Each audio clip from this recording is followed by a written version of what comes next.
So you recorded a video, you got it on a customized landing page called a preset, and now you want to send this out to someone. So to send it, you're going to come over here to email. You're going to open up a compose window.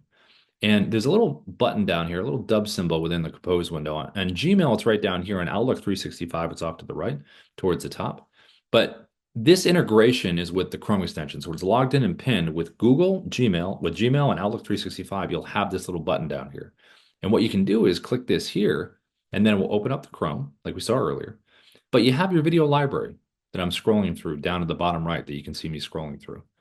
And then you can click in here and search by name if you want to, or when you find the video that you want, just click advanced options, put the email in for tracking. You can add some personalization text across the top of the video if you want, and then just click insert video, and that will drop it right in here. Now you can also do this on the edit page within Dubb. There's always a big blue share and send button right here.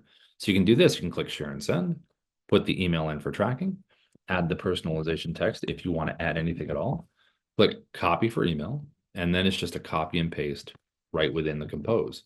And that's what you want someone to see. Now, best practices here, when you do email this out, you always want the word video in the subject line, and you always want to have some personal, obviously, text above this. Sentence is fine, a little paragraph's great. You just don't want to have too much written, obviously, because that's the point of sending the video. But that's what you want this to look like.